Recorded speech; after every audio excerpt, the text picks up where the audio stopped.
He did. We're all set. Okay, 6:03. Raynham Planning Board meeting is now open. And the first thing on our agenda is a Form A on Hill Street. Step right up to the podium, please. State your name for the record and your address. I'm Mike Tokars at 693 Hill Street. And I take it that's what is in front of us, Maureen?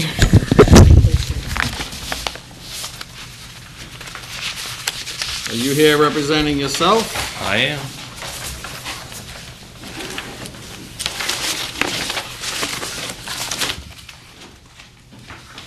There you go, Brooke.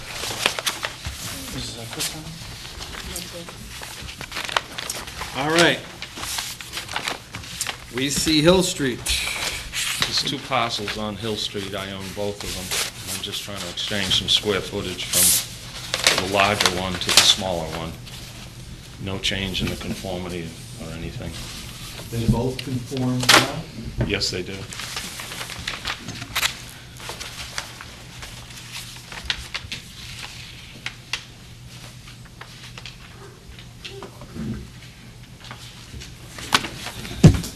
So where's your explanation on what's being changed here, or what's being, There's some little note on the bottom next to the block. purpose of this plan is to convey parcel 67A to existing lot 164 at 705 Hill Street. There has been no change to the frontage on either lot. I'm having trouble reading this. 67A.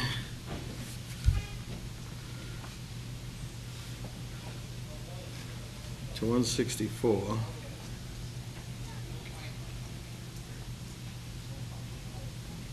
What are the dotted lines? Old property line? Oh, the other dotted one. Looks like the driveway, Driveway. pavement. Yeah, pavement. Says asphalt.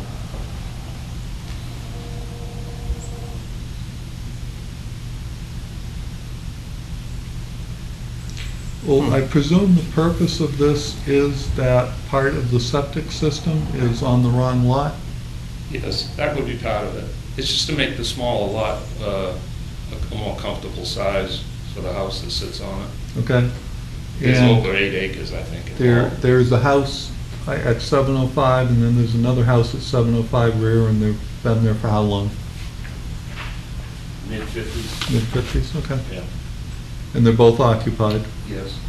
okay.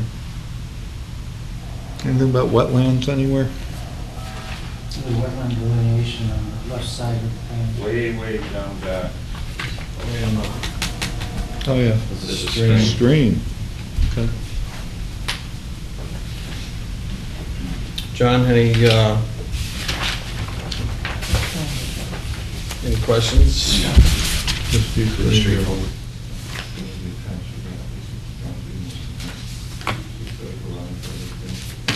Is there anybody else here for a Form A plan on Hill Street? Questions? Hearing none? Make a motion that we approve a plan entitled A Form A Plan in Raynham, Massachusetts for Big Realty Trust dated August 4, 2014 by Senna Fitzgerald Gilbert Associates as a plan not requiring subdivision approval. Second. Second up for discussion. Henry, you all set? Yeah, this is not here, so we have to sign it. All in favor? Aye. The application shows a proposed conveyance, yeah, I guess that's right, and the deed, you get both pieces at the same time, and is there a check somewhere? Okay.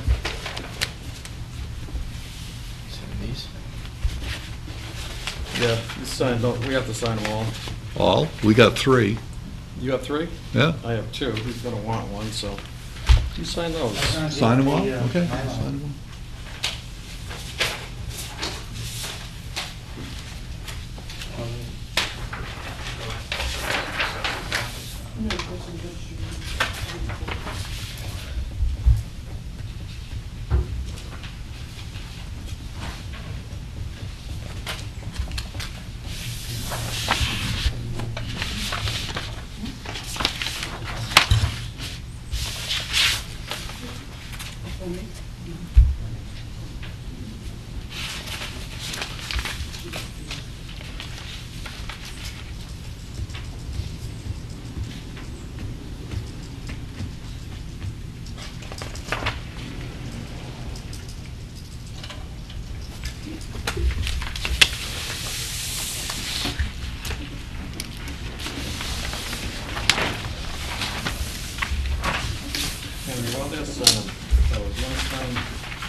copies of both, Ken.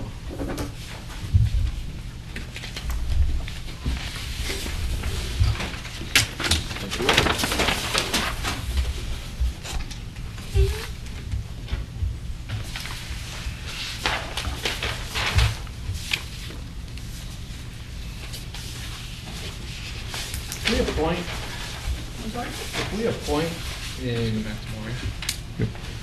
clerk, when our clerk's not here, can we have that person sign instead of signing again, like we're doing? Once the Mylar signed by all of us, it's approved for the place. No, I know, but that's what I'm saying. Yeah.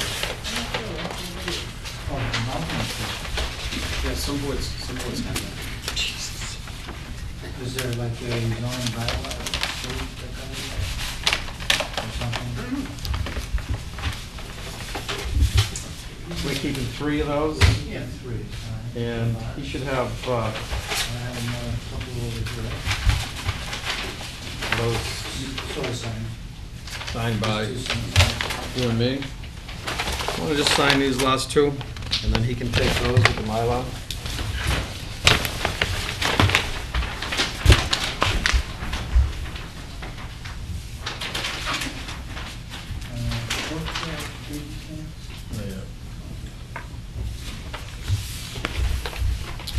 So what are we doing?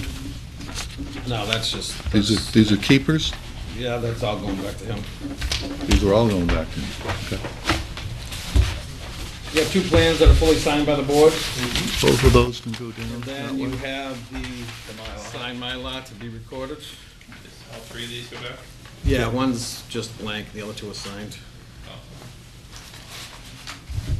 All right? Thank you all very much. Okay, have a good night.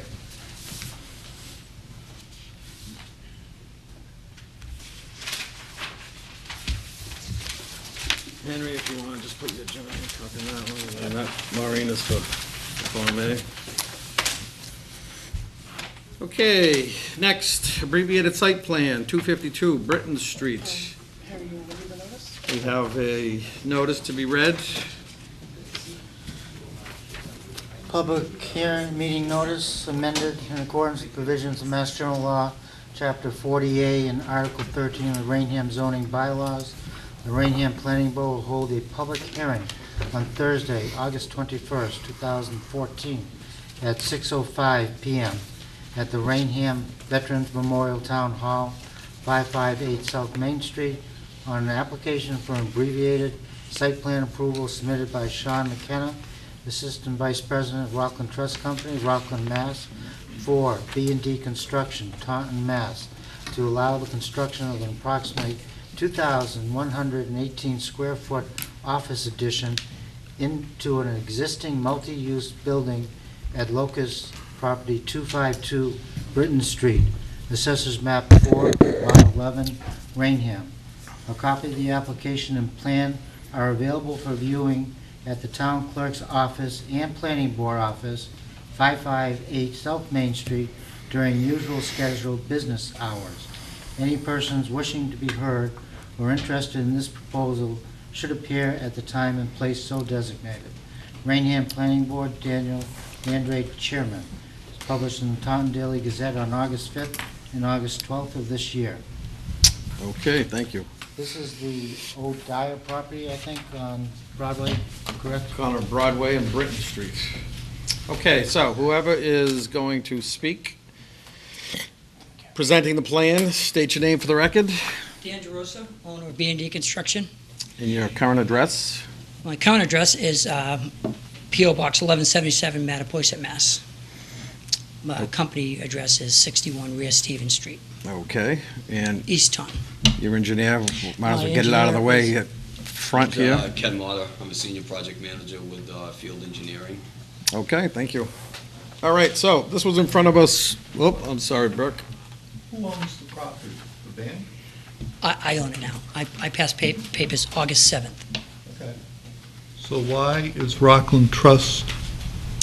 When we submitted our Involved. application, we hadn't closed yet. Okay. So they, somebody from the town asked me to put their name on it as well because we haven't closed on it just yet. Are they the previous owner, Mr. DeRosa? That's where I bought it from, Rockland Trust. Okay. Mass. Well, that would make sense. Yeah, it does. I'm just wondering if we'll be needing their signature along the way, or should they be getting out of this?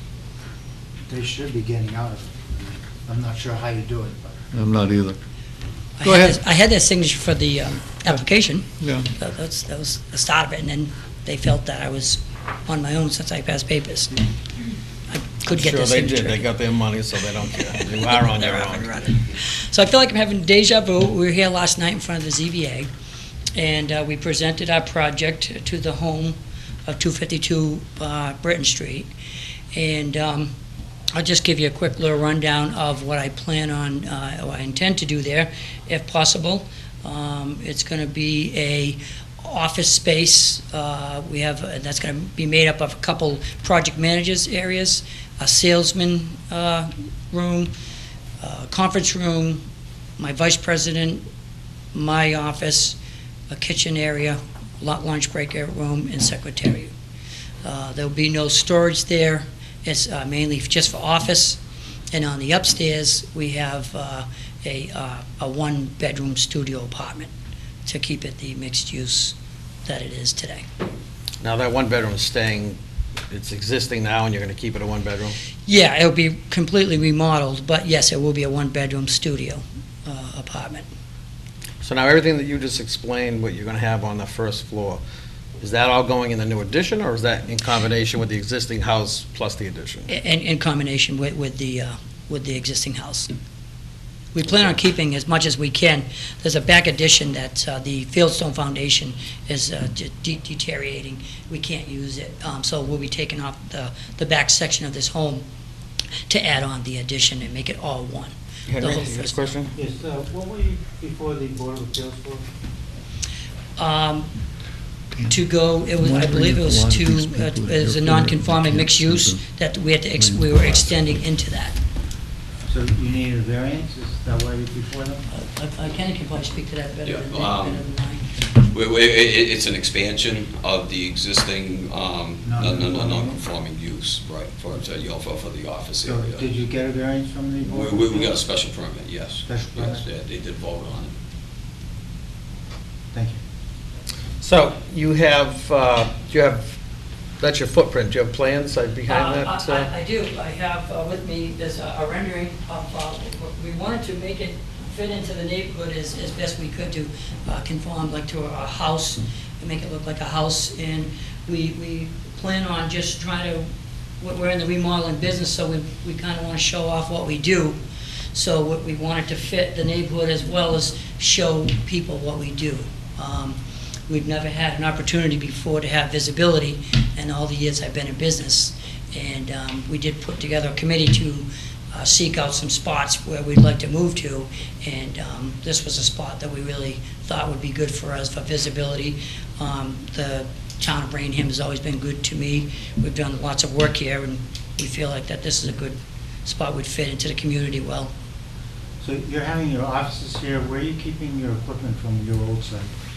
Well, for now, we are going to, we'll hope to put we're going to be backed up with a special permit, rezoning, a rezoning to that lower lot, because I bought both lots. That lower lot, we want to put up a warehouse to house our equipment and windows and doors and lumber and stuff When he like was in that. front of us at the last meeting, he wants to go for a zone, he wants to do this first, and then go for a zoning change to change the whole parcel, because it's split in half, have the whole parcel as business.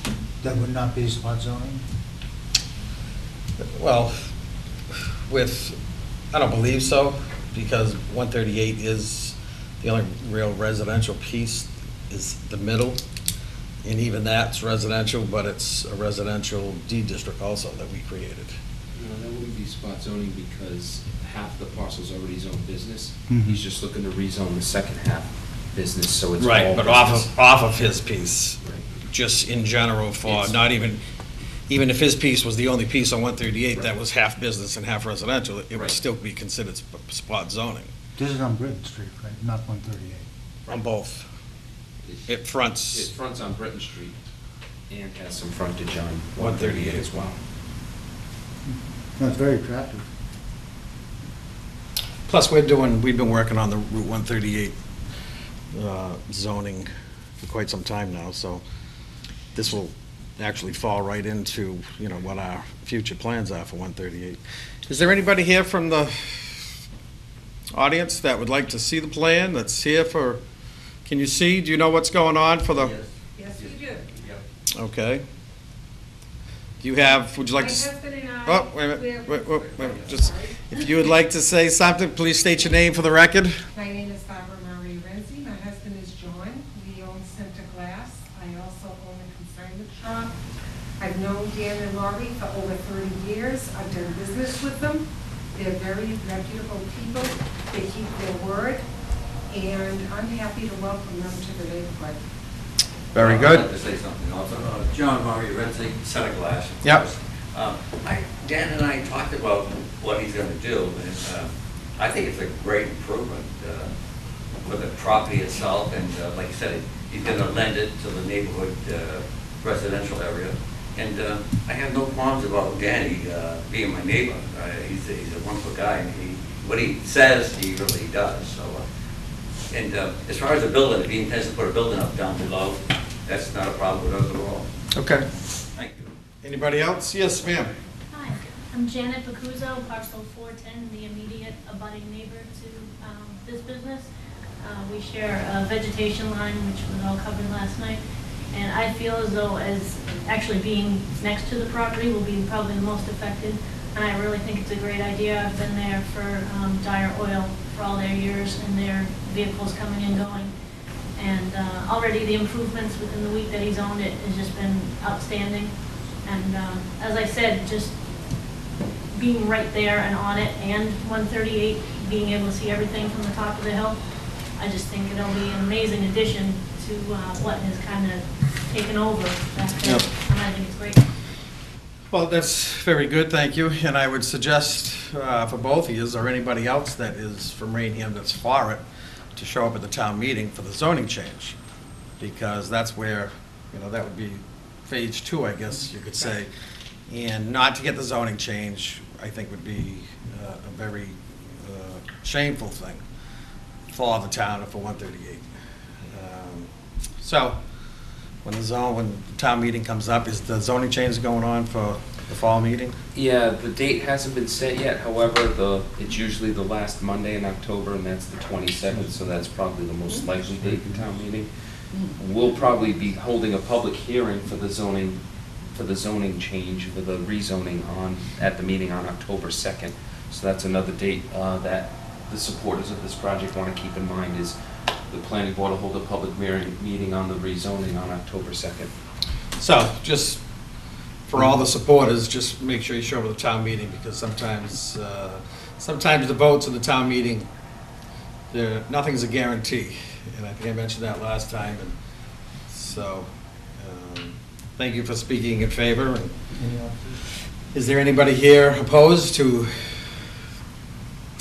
No? Any questions, Burke? Of course, we discussed it a little bit ahead of time in the meeting, so no, I don't have any questions at all. Russ? Now, before we go into motion, are you going to have, can you put that other plan back up?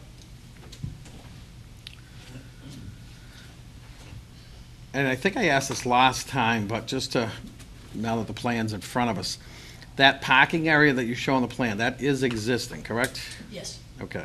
Could you just point it out? we had to actually find it. All the wisteria grew like 4 or 5 feet into it. But, Okay, so what's highlighted in gray on There's a that? gray, yeah, this is existing here. Yep.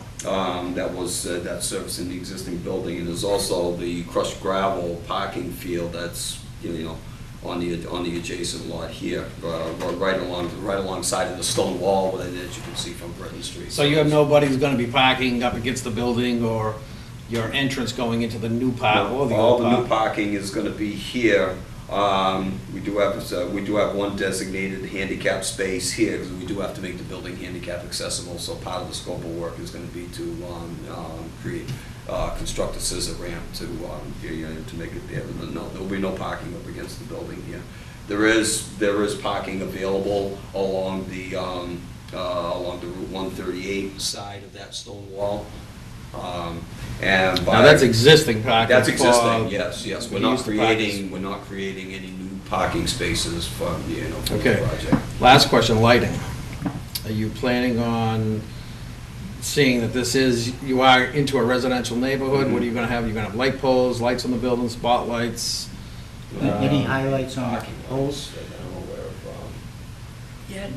Yeah, just house, we're gonna put lamps on the house, nothing shining on neighbors. Down low, eventually one day, if we were able to get that permit, we'll light up where we park the vehicles. Okay. But up high where the house is, they're just gonna be motions, regular So it's gonna be lamps. more residential lighting than it Yeah, would we really be? wanna fit right into, I don't wanna light up the place at all. Okay. The down low parking lot one day maybe, for theft on ladders and stuff like that with the trucks. Because I almost think we should, Is the site plan cover the parking on the gravel area right now, or is it just no, that lot it's just the there? building. We're here for the dark green. Just the dark green? Yep. So if he put lights on what you refer to the lower parking, he has to come back before us?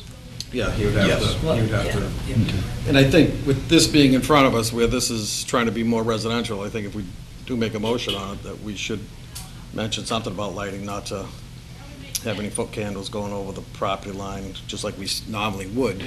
Right now, there has the wall mounts, they're actually commercial wall mounts now that come on. I don't know if they've been on over there. There are no resident-facing windows to the property. The addition that faces him is windowless to that side. So I have no problems, and I have my own lighting, floodlights. But no poles, no big lights, just, they're gonna be, everything will be attached to the house. All right, so if We we, need to put in the motion that zero, footlights on any adjoining property, so anything At the property. at the property property line. line. Yeah, the electrician will have to do a takeoff and how far it goes out. But we don't want to do that anyways. We want to fit into the neighborhood. All right, that's all my questions. You all set? Make a motion? I had a Do we have a plan. I had a plan? plan. Do we have something that we can read off of? Could you give us Can you- that? That plan? That plot plan. Why don't you just pass that over here, and just so we get some information off of it. Are there any waivers of anything, or? Anything on there for waivers? No, No. we're not asking for any waivers. Fair decision for the next meeting. Yeah, and then just run it by Burke.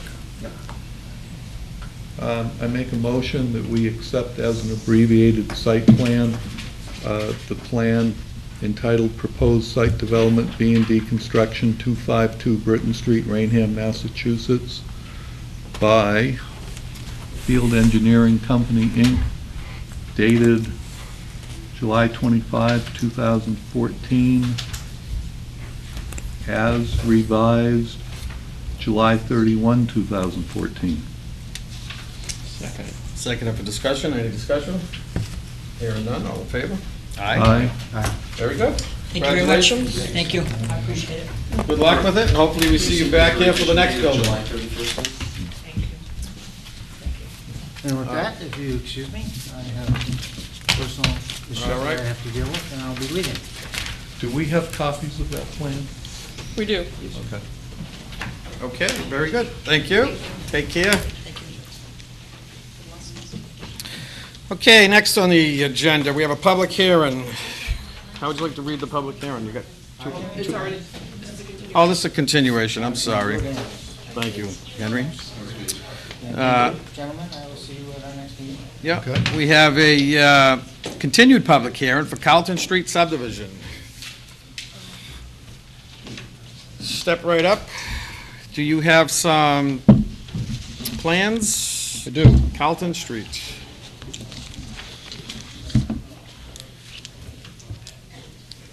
Thank you, Mr. Chairman, members of the board. My name is Ed Brennan. I'm an attorney with an office at 1 Church Green in Taunton, representing the applicant.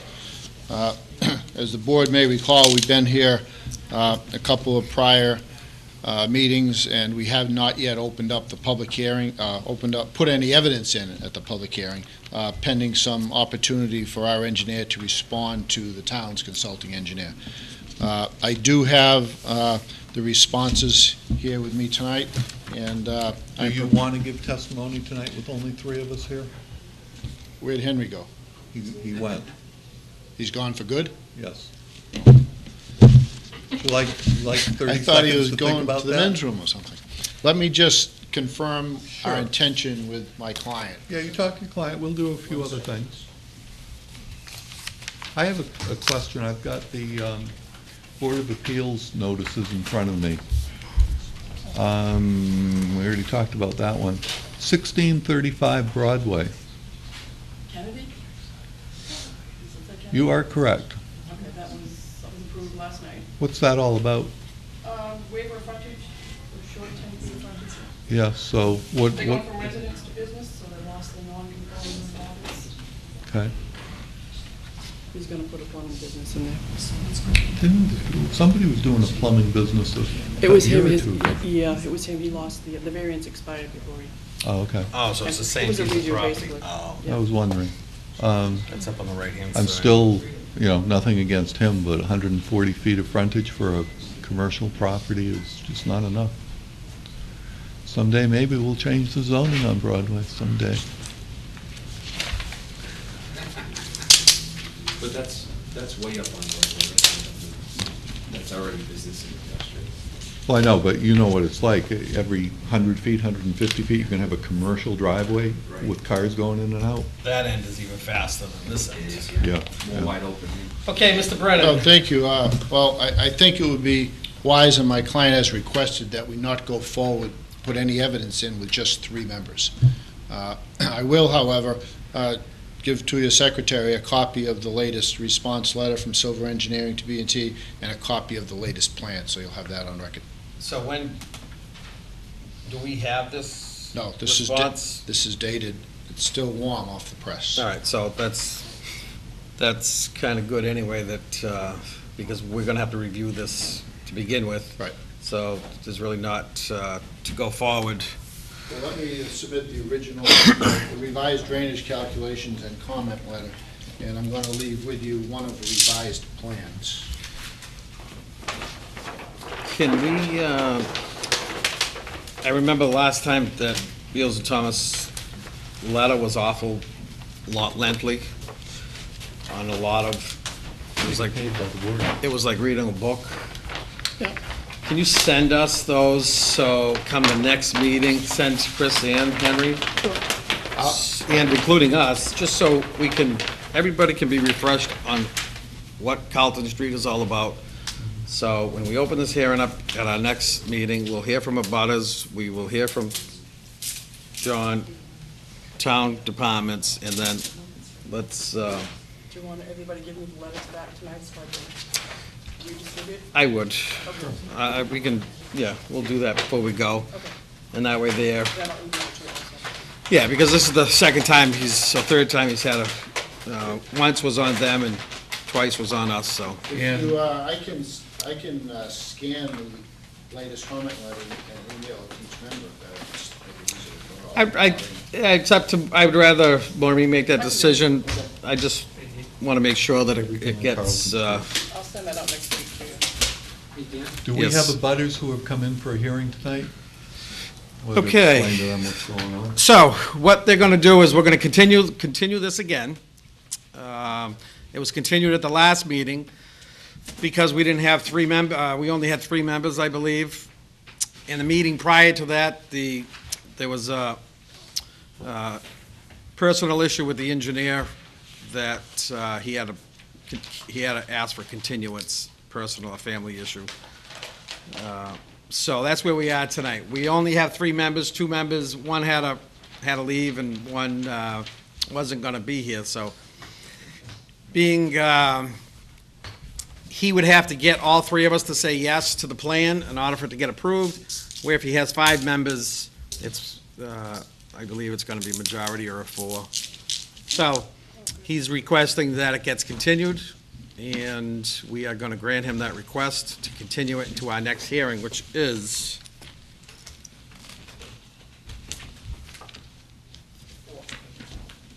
September 4th already.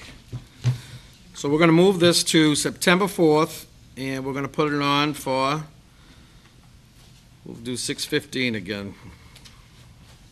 So this is continued until September 4th at 6:15, and they did not give any testimony. The board didn't speak in favor or against it.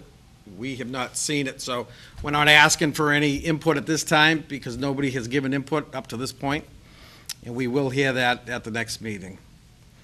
So if there's any questions about that, which is more questions about the procedures and not specific questions about the plan. Any questions? The plan that they are presenting was to do house lots, to subdivide the land into a couple of house lots. Mr. Chairman, if they'd like, when we're done, there's a conference room across the hall. I'd be happy to roll it out and show you what it looks like before you leave. That'd be fine. All right, so this meeting is continued until 6:15 on September 4th.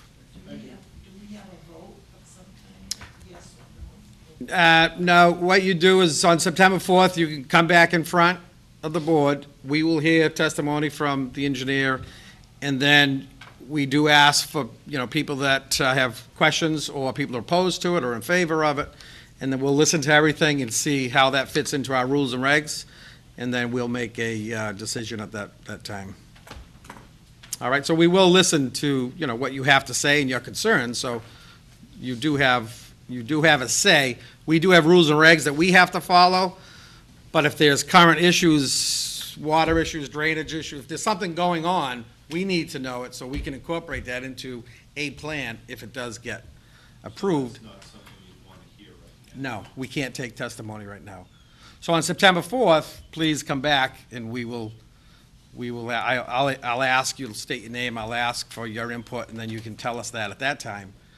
And if you do have issues or questions outside of this room, their attorney, the applicant, they can speak to you. So if you do have any water issues or something going on, you can let them know now so maybe they can address it before they come back and it doesn't keep getting dragged on. All right? I hope I explained that to you. Okay, very good. Okay, so we'll see you on September 4th. Thank you. All right, we have zoning bylaw amendment. John, I'm going to turn it over to you. A couple of them are tweaks that I made to bylaw amendments that were presented to the board last time. One is for the phasing of occupancy permits for multifamily developments. I issued a revised draft dated August 18th where it is termed now for multifamily developments instead of condo developments, and also later on the fourth line it says authorize the issuance of a permanent occupancy permit for a building instead of units, as was worded in the last time. So this is something again that has been on my to-do list for a while, and has the support of the building commissioner. So I would request that the planning board, if they're comfortable with if you guys are comfortable with the wording, take a vote to sponsor this, to bring it forward at town meeting as an article.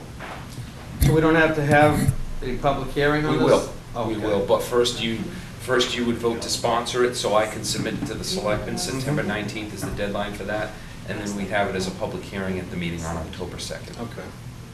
And the building inspector has already reviewed this exact wording and is happy with it. Yes, he is. He's been kept in the loop. Yeah, because we had a couple of changes. 1 minute, please. Yes, ma'am. He has a question. Yes, sir. September 4th, what day is that? Is that That would be a Thursday. Thursday. We meet the first and third Thursday of every month. okay, 'cause that's right around Labor Day, and I was gonna be away, and I have to bring Then what I would do is I would suggest that, again, you can meet with the attorney for the applicant, their engineer, you can have all of the discussions that you need to have. Plus, if you would like to submit some testimony that you won't be here, you can do it in writing and submit that to Maureen and submit it to the planning office. We will read that into evidence that night, and we will take that under advisement. So if you do have something that you have, you'd like to put out there, then you put it in writing. And again, I would suggest that you speak with. I have so many questions. I believe the attorney said he'd be If willing he to hasn't, meet. if he hasn't left, you He hasn't could left get yet. a lot. Yeah, because he's the guy, they're the ones that at this point, we can't answer anything, or we can't, so you'll have to do that. Thank you very much. All right? All right, thank you. Have a good night. So yeah, so the last time this was presented, there were just a couple word choices that. Right, I remember we had a couple things that Yeah. was changed, so. Chris preferred it be termed multifamily developments, and Burke preferred the fourth line read occupancy permit for a building instead of a unit or units. So those are the two changes. Okay. Yeah, that sounds good to me. So, I guess, all in favor to sponsor this and pass this along? Aye? Aye. Unanimous? Thank you. And the other one is going to be sponsored by Dennis. It was regarding temporary sign regulations. The one comment that I believe it was Burke's comment was that on the size limitation on the banners as a temporary sign, that it have a specific time limitation consistent with other temporary signs. So after talking to Dennis about it following that meeting, he figured that 60 days was a little excessive for a banner announcing a grand opening or something along those lines. So I added in, and again, I showed him this language. We worked on it together following that meeting, and he thought 30 days was appropriate for a temporary banner. So I added in the sentence at the end, such temporary banners are not to be displayed for a period of more than 30 days. And that's it. So again, the board does not have to vote to sponsor this. Dennis will be sponsoring this, so this will be part of the public hearings on October 2nd. Are you all set with that added phrase there? All right. Okay, now, Burke approached me before the planning board, the last planning board meeting, and something that he said has been, I guess, discussed before, and something that is a concern of his is subdivisions. And when a subdivision gets approved or a lot gets established as part of the A&R process, the example he brought up in a conversation with me was Campbell Court, where someone like a developer like John Noble would say he wants to have a subdivision approved, but yet he doesn't necessarily want to build out all the lots within a few years following. He wants to reserve a couple lots for his children or family members, or he wants to be selective about the people he sells the lots to. He just doesn't want to sell them to anybody. The fact that, yes, I guess the subdivision control law does offer zoning protection for a period of 8 years to an approved subdivision. However, after that, if the dimensional regulations happen to change, they're not protected, and the fear is that lots could be lost if a subdivision has lots that aren't developed within a certain period of time. So Burke wanted me to help prepare language to perhaps offer protection for a longer period of time in perpetuity going forward, because there are some benefits. There could be some benefits to the town of allowing something like that to happen, of having a subdivision not necessarily build out quicker. One of the benefits is that, when a subdivision builds out very quickly, all those market rate homes hit our inventory all at once, and that can eat into our 10% affordable housing. And there are other benefits, such as, like Burke mentioned to me, having a developer be selective about who they sell lots to, or maybe being able to reserve lots for family members or whatever the case may be. So Burke and I spoke about it. We went a couple times on the phone, and I sent you a revised memo today, because the language that I drafted and the place I wanted to put it was not exactly the right place. So I sent a revised memo today to revise Article 6.2 that now reads non-conforming uses and structures to include non-conforming uses, structures, and lots, and there's to add an item 9 to that, that's in front of you right now.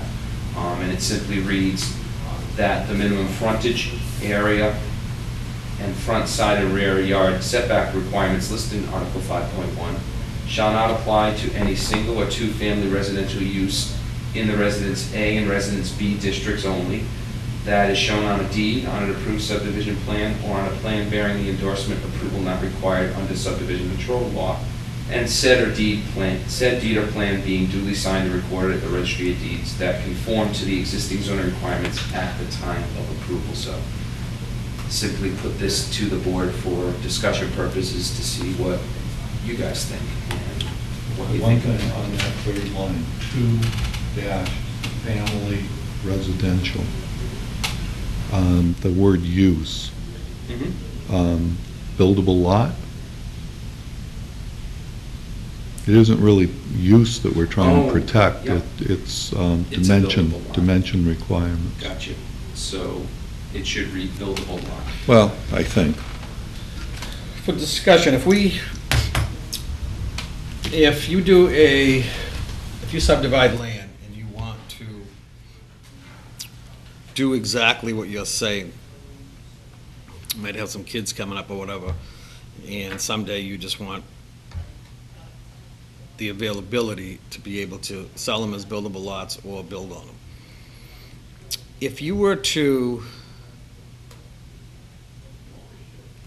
deed those lots into trusts or separate ownerships right off the bat, that is a way to preserve that plan or that approval.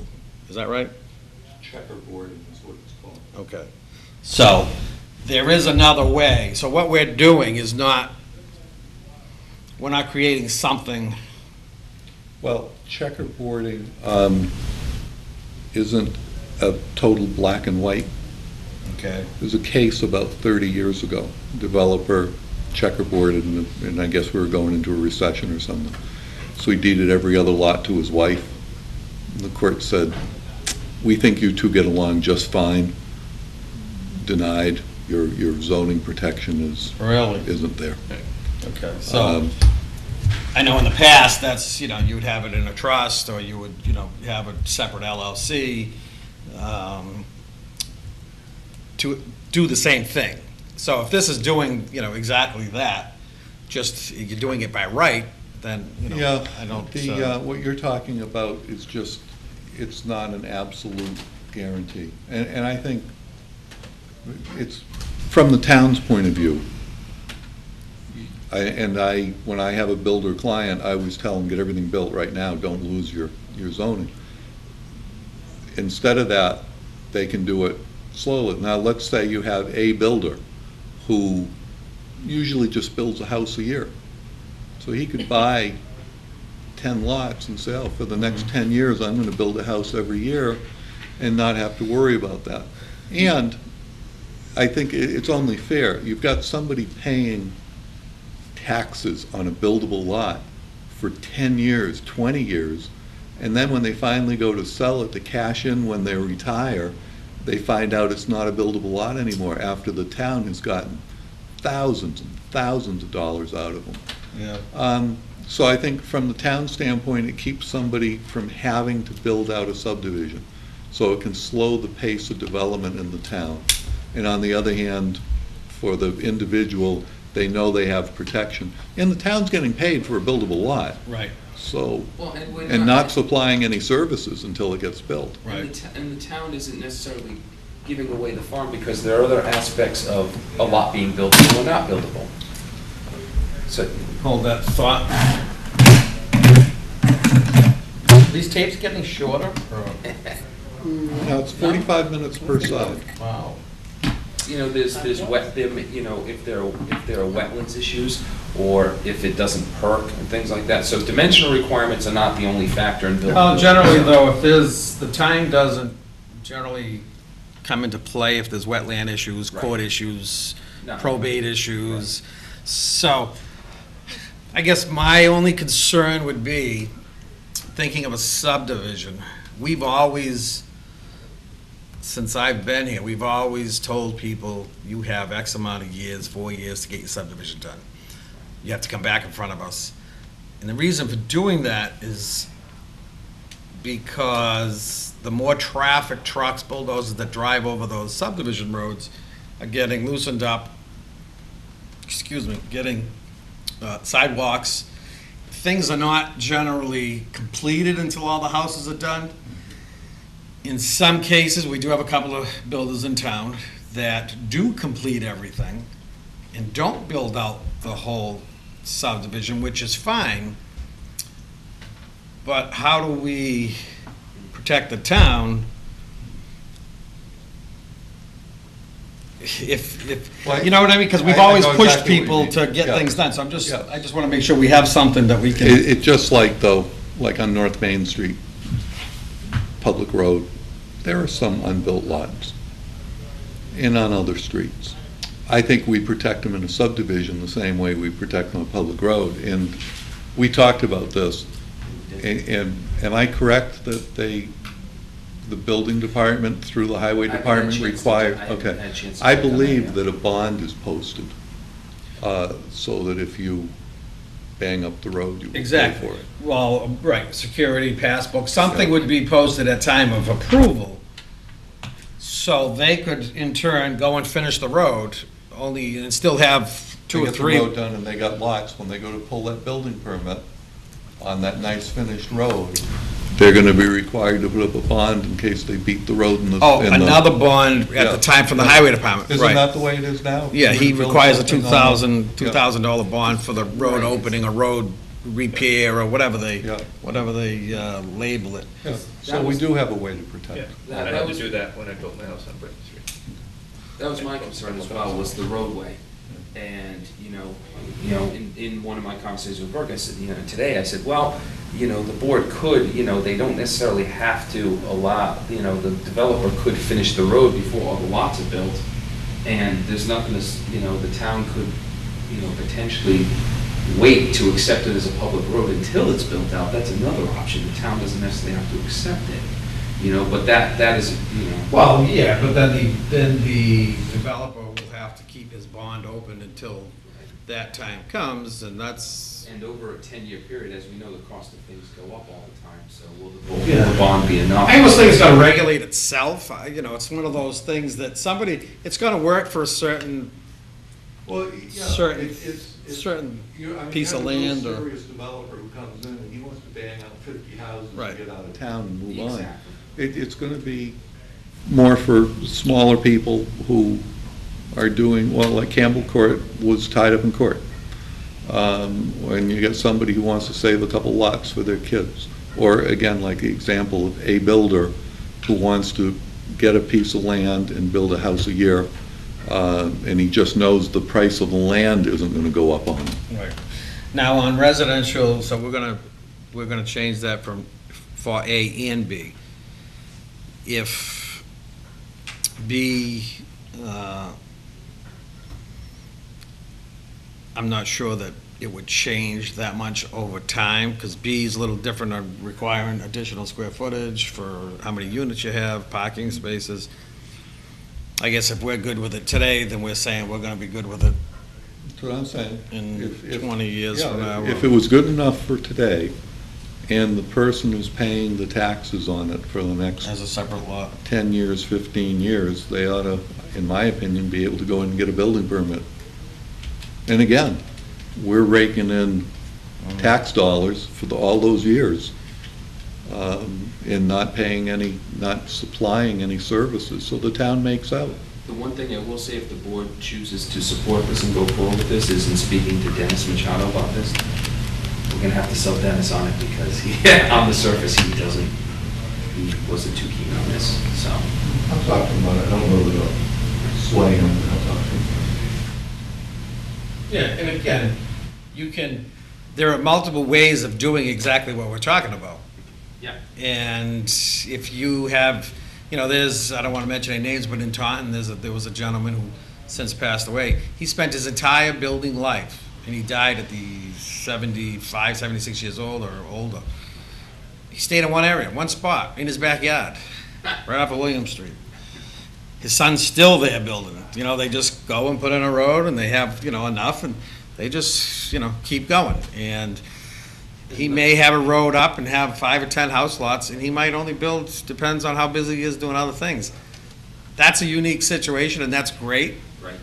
And I think, This isn't gonna be the norm. right, and I think this is gonna be for one of those situations that you have the piece of property and you want, The you know. fact is, you- most developers who come in and do a subdivision, they wanna Don't- get their money back. And they don't have the money to sit on it, they don't wanna sit on The bigger guys, it. Right. I want to just get them and get out.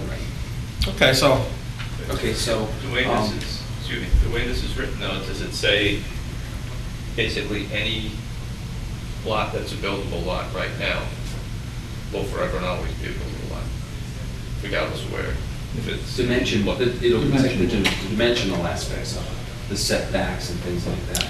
The frontage and setback Right. requirements will be protected.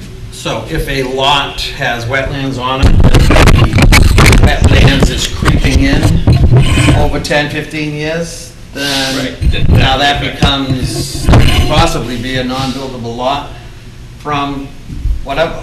Just because it's, has the protection for the square footage, frontage, area. Exactly. But any lot that's a building lot now Oh, could I never see what you're saying. become So it's not just, non-conforming. so you're saying not just a subdivision, a new subdivision coming in, you're saying any lot that's. That's in- what I'm saying, if it That's says why say- it says, that's why it says Form A. Right, any, So if you're on, you know, public road, North Main Street, South Main Street, and you divide your piece of land into 2 lots, and you build on one of them, you've still got a buildable lot. right.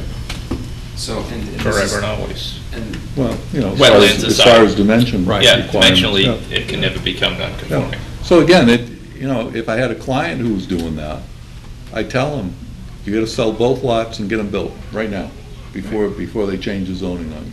And instead, the guy's gonna be able to say, I can sit on it for And 10 years. that's what this will help prevent, because I ran into this in Blackstone, where they wanted to change some dimensional regulations for their town center district, right around Main Street in Blackstone, and people caught wind of it, and all of a sudden, we started getting A&Rs all over the place to try and beat town meeting.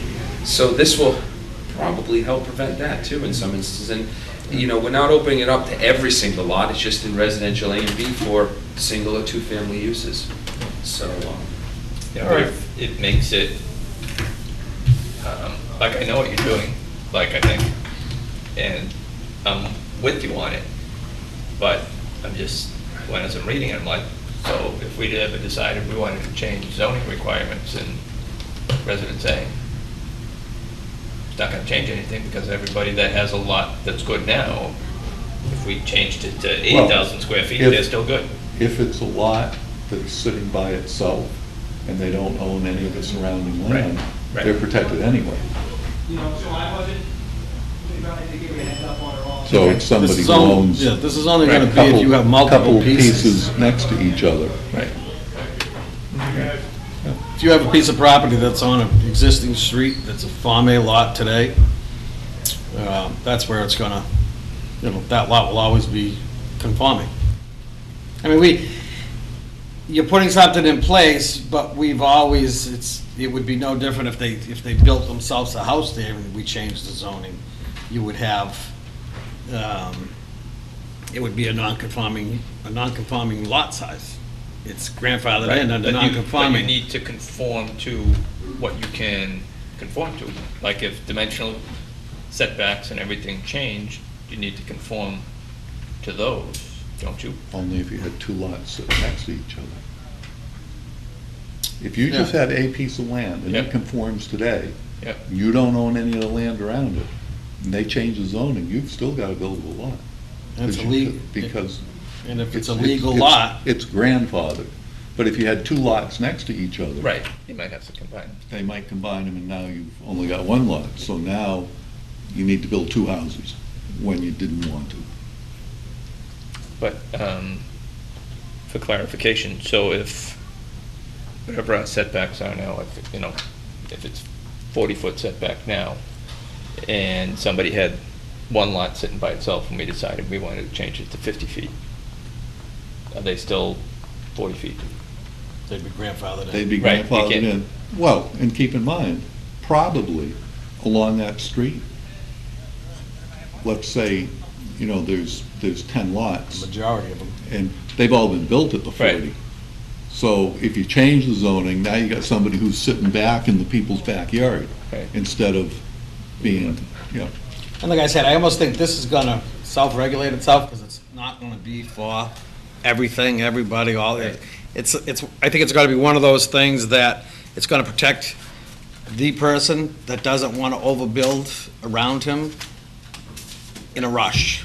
No, He wants to, I'm completely in You know- agreement with what that intent, but I'm just concerned that it might have unintended consequences Oh. by giving it kind of a wide, but, between now and 2 weeks from now, think about what those might be. Yeah, so No, seriously. I'll make that tweak and I'll bring it back in 2 weeks when the full board is here. And you Yep. guys can have discussion on it and decide whether or not you want to go forward with it at this town meeting. Just quickly, before I get on to the Route 138 stuff, as a result of this, when Burke and I were talking about drafting language, the original location where I wanted to put this amendment was under the use table in Article 5.1, and as we were doing it, we realized, well, this is... We read a paragraph and we're. And we were like, what the heck is this? What the heck is that all about? What is that there? Because if you look at our dimensional use table, underneath, there's a bunch of letters. There's a bunch of letters that some of which relate to the table, some of which don't. It goes letters A through I, and yet only letters A through D refer to a row of the dimensional table. Letters E through I all are independent and just refer in general to other things that are mentioned there. So as we were looking at it, we're like, wow, this is really confusing, because I didn't know A under the table related to A in this row right here. It doesn't say it. And then only some of them do and the rest don't. So the other memo that you have in front of you to Article 5.1, minimum requirements, and again, I showed this to Dennis today. He would fully support this because it's simply a housekeeping item. So one of the underlined language is what would be what would be added. The rest is already there. So above item A under the use table, we would just add the sentence that subsections A, B, C, and D refer to the minimum lot and yard dimensions shown in the above table, which, if you look in our zoning bylaws, Dan, they're right here, but it doesn't say that down here that they refer to those. So I had no idea they did.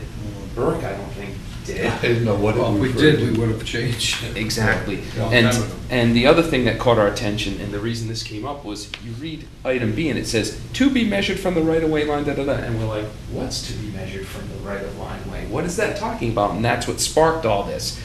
Well, this refers to B up here, which is minimum front yard setback is to be measured.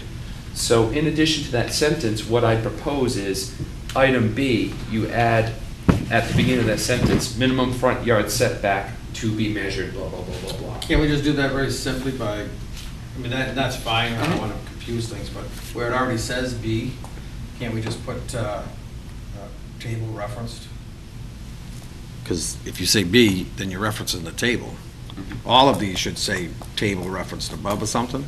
Okay, so do you want to do it? Do you know what that I'm way? saying? It doesn't, if it's easier to do, just, Yeah, but the table says, it gives you a number, but this tells you. What it is? Explains the number. In other words, how do you measure to get that number? You know, that just says, so the table just gives you it says, what you need for the number, it doesn't tell you how. exactly, it tells you the number, you start here and you Yeah, go all right, here, and that's- that's how you do the measurement. That's fine. Should we, keeping what you have in there, should we just add A, B, you know, next to those A, B, and C, and D is table above or something in parentheses? Instead of putting the sentence? No, keep I like your the way- sentence. I like the way you have it. Okay, Keep it the way it is? Yeah. What- okay. All right. Well, only because you've got 5 EFG and then 2-point and things, and you'd be renumbering the whole zoning thing if you All right. did it So we'll any leave it other the way. way. So would the board be willing, would you guys be willing to vote to sponsor this housekeeping article right now? All in favor? I would. Aye. Thank you. Unanimous? Okay, so the final thing tonight is I'd like to do a quick presentation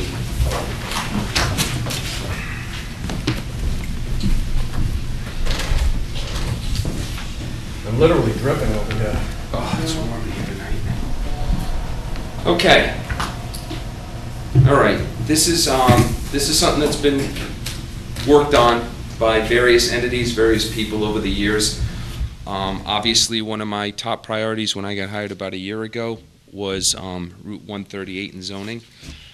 Just to back up and give a little bit of history, back in 2011, the town received a grant for $10,000 through the South Coast Rail Local Technical Assistance Program to have SERPID help the town prepare a land use study for the Route 138 corridor from I-495 to the Taunton City line. What came out of this was the Route 138 Corridor Land Use Study Steering Committee was formed, of which Dan was a member.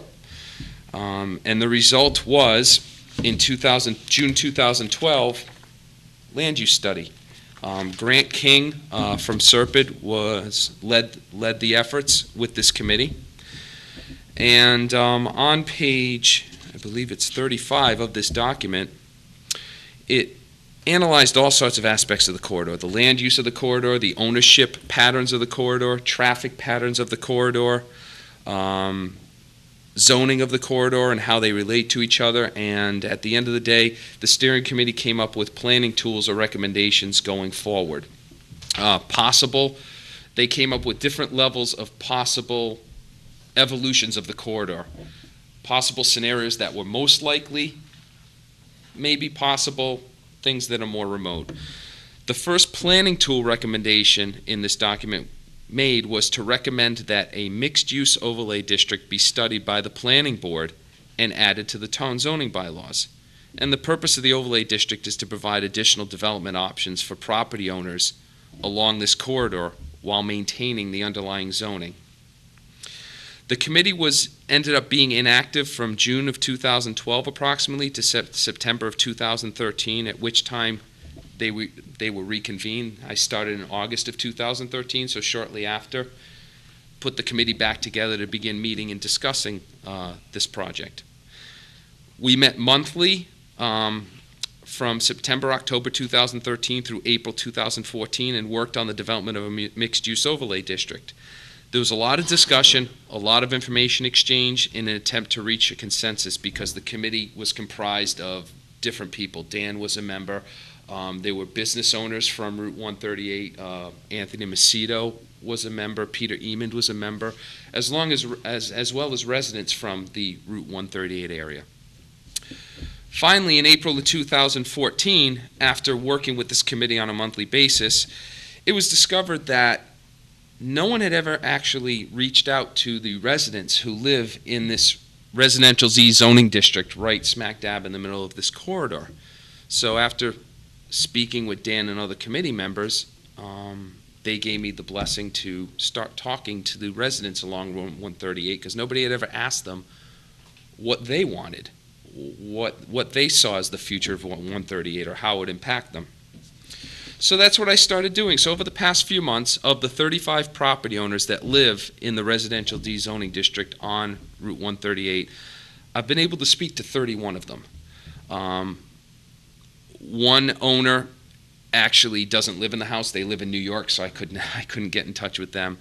Of that, 27 of the owners actually would strongly support the establishment of an overlay district, if not a rezoning of this residential district to business at some point. Two others were either mildly supportive or were undecided, and a couple of the questions I got was how would it affect my taxes and how would it affect my property values going forward, the marketability of my property. So they weren't opposed, but they weren't strongly in support. They were kind of on the fence, depending on what information they would get in the future. There were only 2 property owners out of 31 that opposed any type of zoning change. During each conversation, the owners were made aware of the importance of their participation and support in future public workshops, public hearings, and town meeting if the planning board were to bring something forward to do any type of zoning change along the corridor. The owners that support the establishment of the overlay district do so because they're concerned about their future property values, particularly, well, not necessarily, it's not because of the property values, but I had a few homeowners tell me point blank, if the commuter rail ever formally gets approved to come down this corridor, my house will be put on the market the next day because I don't want to live near a railroad track. So if the commuter rail ever comes to fruition, that's a game changer. And that's part of the reason we're doing this, is to try and kind of prepare for the future of this corridor. These people recognize the evolution of 138, how it's evolved and how it continues to evolve, and are also concerned about the potential addition of the commuter rail in the area and worry that their property value will lower as a residential property if the commuter rail comes in. Now, I have copies of the draft overlay district that's been developed. And this is gone through many variations.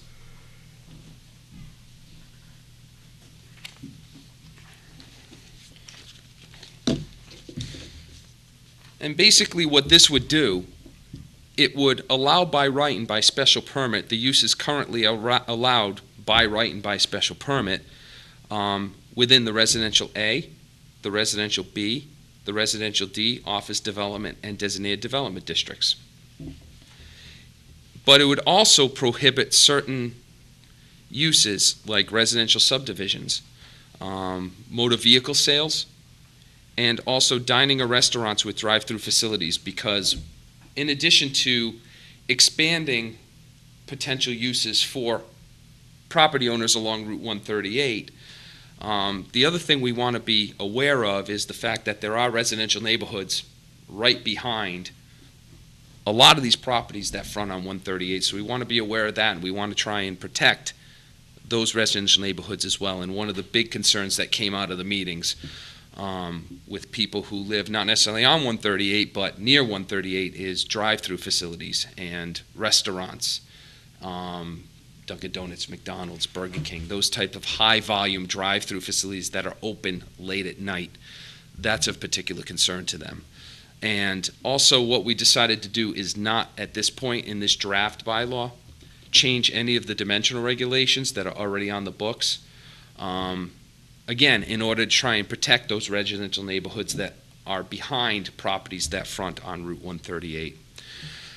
In addition, the bylaw adds additional design guidelines, additional to what exists within the Planning Board's rules and regulations governing the issuance of site plan approval, which already have a litany of design guidelines. However, the design guidelines in this bylaw, we believe, also promote mixed use, the type of development that will be smart growth into the future. So the existing dimensional regulations, such as minimum frontage, setbacks, height, lot coverage, etc., will remain unchanged at this point. So the types of development along the corridor will also be regulated by lot sizes, because if you look at the middle portion where the residential D district is, the lots tend to be not as deep, not as much frontage. Therefore, the type of development that could go on those properties is not going to be the same as you may find at the north part of the corridor or the south part of the corridor with the larger lot sizes. So some of this is going to be self-regulatory, where if, say, a CVS or a Walgreens wanted to come into this corridor, they're not going to be able to go in the residential area of the corridor anyway. They're going to have to look somewhere at the northern portion or the southern portion to get the lot size they need for what they want to do. So, the existing dimensional regulations were kept in place, and drive-through dining restaurants, again, are prohibited in order to adequately protect the residential neighborhoods located behind the parcels that front on 138. So, this is... I'm sorry, don't have the drive-throughs already. There's a drive-through window. That's They need already a special permit. Correct. Period. But we would allow, what this would do is, it would prohibit drive-throughs for restaurants or dining establishments, but it would be okay for banks or pharmacies or something like that, because in the hierarchy of drive-through volumes, banks and pharmacies tend to be very low volume, and they tend not to operate late at night in most cases, especially with banks. Banks aren't open late at night anyway. Maybe they'll leave an ATM a drive-through ATM open past their regular business hours. But even pharmacies, even if with a CVS that's open till 9, 10 at night, or even a 24-hour pharmacy potentially, how often do you ever see more than 2, 3 cars at a pharmacy? They just simply don't get the peak hours and the type of volume that those other drive-throughs get. And it's becoming part of their business models anyway for banks and pharmacies to have drive-throughs. So not allowing those types of businesses to have a drive-through might be too prohibitive. So this is the first step in the process because, as I said, the land use study basically put it into the planning board's charge to come up with any type of amendment to the zoning along Route 138. And after going through the land use study, reading those recommendations, and meeting with the committee over a number of months, and getting information from them, Dan and I have been putting our heads together on this, and we feel that this is a good compromise, and it allows the corridor to begin moving forward and preparing for. Now, when you say this is the first step, this is the first step it's been going on for 3 years. It's the first outline that the planning board is seeing. Correct. From the initial $10,000 grant that was received from the train funding for the review. Marilyn worked with Serpide along with this committee, and I do believe that we will have to have probably one last meeting with the current Route 138 Study Committee to show them what we're doing, and probably at that time take a vote of the members that are there, just so, because it's impossible to have everybody agreeing to the same thing. So I think it would be a majority, if the majority of the committee is in favor of it, then, I think we've spent an awful lot of time looking at it. And I guess just to say one last thing on it, the one thing that we looked at from the very beginning with Serpide, this is a long-term goal, meaning what our objectives are for Route 138. We're not looking at what's going to happen tomorrow, year from now. These are long-term goals, and that's why we feel instead of making it really confusing, it's going to be an overlay district with no new regulations. You're allowing residential. Route 138 right now has four zones. Business, residential, D, I think it's 3, and designated Business development. designated development. Right, 3. So those 3. No residential A anymore?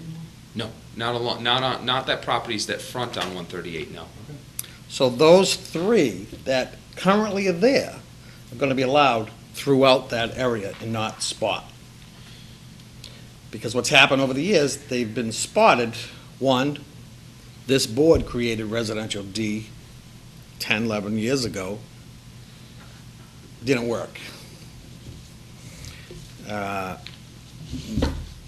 the town meeting, it was changed. Portion of it was changed to business development district. And that was to stop the use of that land for one purpose. So that screwed things up. That didn't work. So now we have all these different chopped up pieces. The whole thing should be business.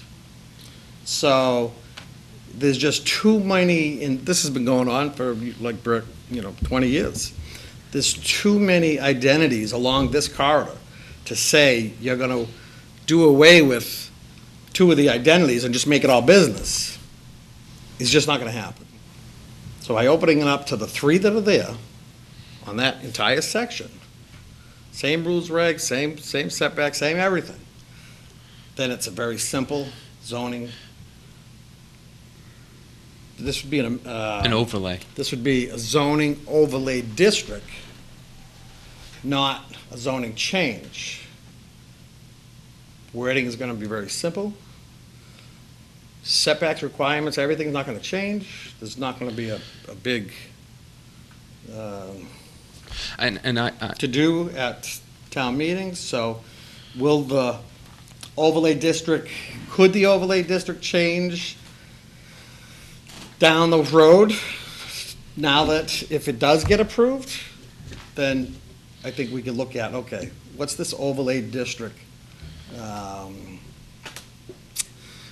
What should we do with setbacks in overlay district?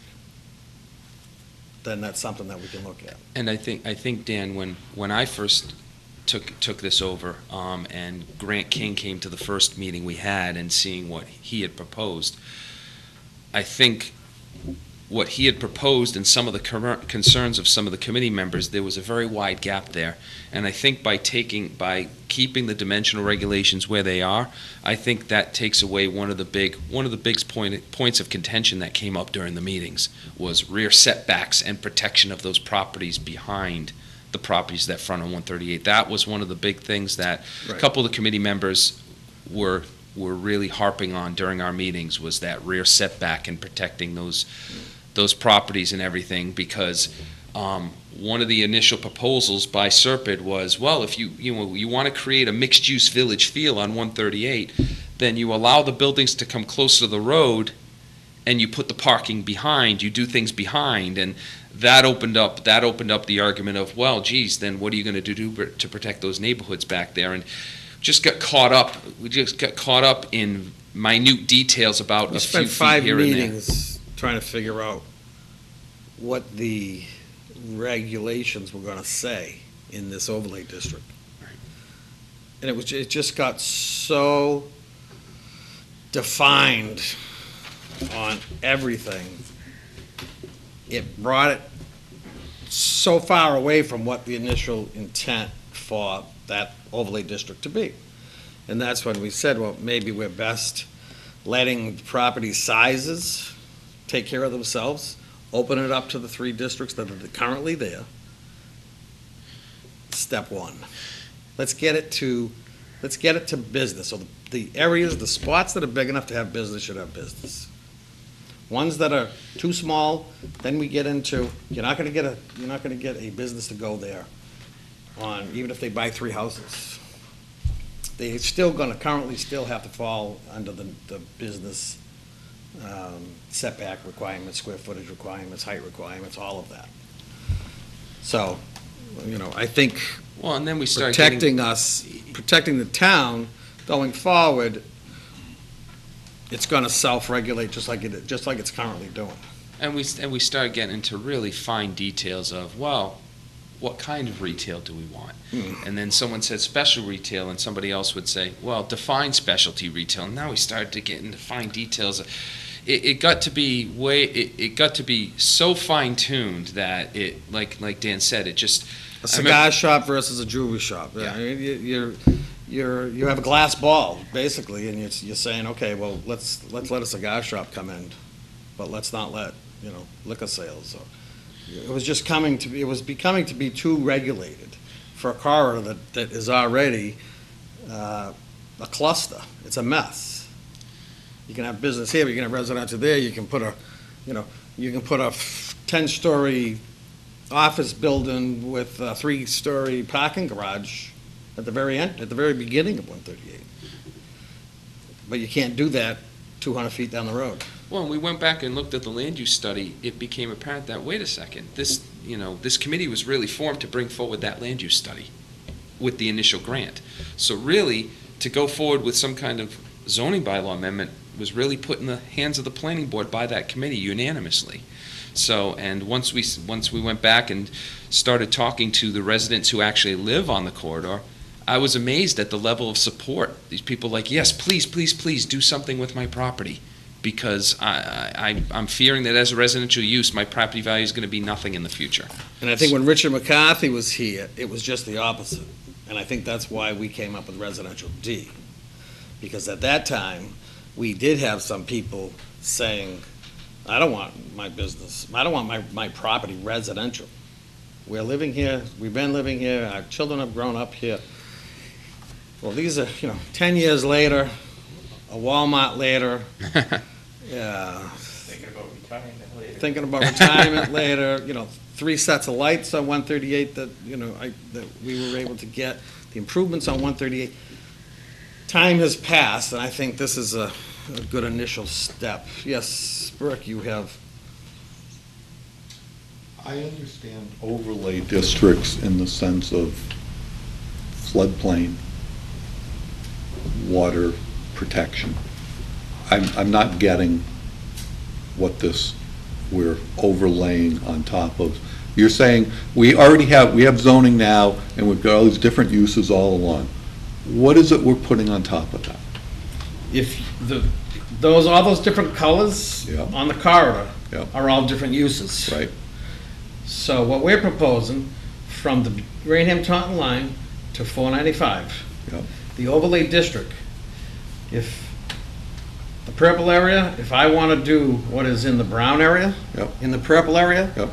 I come into the planning board with a set of plans and file under my overlay district regulations, and all I would have to do is meet the criteria of the brown, because that's what my business is going to be, which business that's a business D district. Right, you're telling the applicant, yeah, if you want to come in and you want to do something that's a little more flexible than what's currently allowed in this district under the existing bylaw, then you have to meet all these design guidelines. You have to make it look a certain All way. right, so You it's have to- design guidelines. That's Okay. basically it. Okay. Yeah, so if the beginnings, where that first big different color shade, mauve or whatever you want to call it, the very first piece, that has, that's the area that you can build development district, the business development district.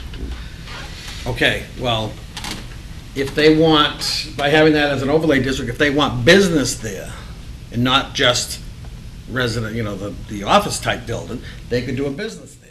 But anybody else on that corridor could do the office development district. But again, it's going to regulate itself, because those regulations in office development district are pretty strict on size of land. So where are you going to be able to put that on 138? You're going to be very limited at all. If it doesn't go behind the Walmart area in that whole big park, it's not going to go anywhere. Well, So you really have to, again, look at what is there, and it's going to, when I say it's going to self-regulate, it will, I think it's going to open it up to letting people have, allowing people to use their property as business. But they don't lose their ability to They don't keep lose- their property residential if they want to, Right. because those underlying uses still allowed. I think the difference is, Burke, if you rezoned this entire corridor to business, the properties that are residential now, everything that goes along with the business district goes along with it. In other words, all the dimensional requirements, all the setbacks Right. would change to be business. This would influence the uses and the designs, but keep the dimensional regulations of the underlying district in place. And instead of having a zoning change, by having the overlay district, none of these lots will ever need to be grandfathered in under the current, whatever the current zoning that they fall into today, they'll never need to be grandfathered in, because we're not doing a zoning change. We're doing an overlay district that allows multiple zoning uses on their piece of property, whatever they decide out of the three. So So you'll never have to worry about protecting. Nobody's gonna come running in when change a lot line because they hear something's going down the street. So all the people that want the residential pieces can stay residential, but the ones that have business, that are right now being blocked from having a business because a group might have said, no, we don't want that over here, they're gonna be able to do whatever. They're gonna be able to do the business, the development, or whatever is currently on there now. And again, by not changing the regulations, by not changing setback requirements in all of our regulations in those three districts, for this one piece, it's just too complicated. It really is. We've been working on this thing for years, and it just gets into too much. And to have a 20-year plan and try to think of what's gonna happen, it's becoming nearly impossible, and this is the easiest. How big is the overlay district? What's it cover? Oh, I think it's a little over, was it 2 miles? I think it's 2.19 miles, I think I read. And then how far off of? Just, it varies, because we're just doing it for the properties that front on Route 138. It's gonna follow the property lines, we're not gonna do a, Not 200 feet, it's anything that fronts on it, whatever the. Exactly. So we're not boundaries gonna have any split zoned lots with the overlay district. This Yeah. overlay district is just for properties that front. So as you can see, it's deeper here, but not so deep there. So it's gonna vary depending on. so we're not gonna have the situation that Mr. DeRosa has today with two pieces of property Right. that are a split. Just, I don't know if the circumstance would ever come up, but if you had somebody that fronted, somebody had, say, a house on 138, and somebody wanted to put a business in and said, hey, that piece of land behind you, that's not in the overlay district, that might be zoned residential, boy, if I could attach that to the house and do a business. You can't do that, because it's not part of the overlay district.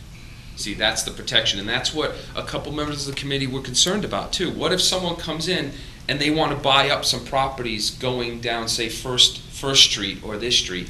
If it's not in the overlay district, then then you can't do that. This overlay district is just for these parcels, like the medical marijuana overlay district that we passed. Same thing, only that was kept at 500 feet north and south of the center line to keep it away from residential An districts. easiest way to put that, every piece of property that fronts on Route 138 today Mhm.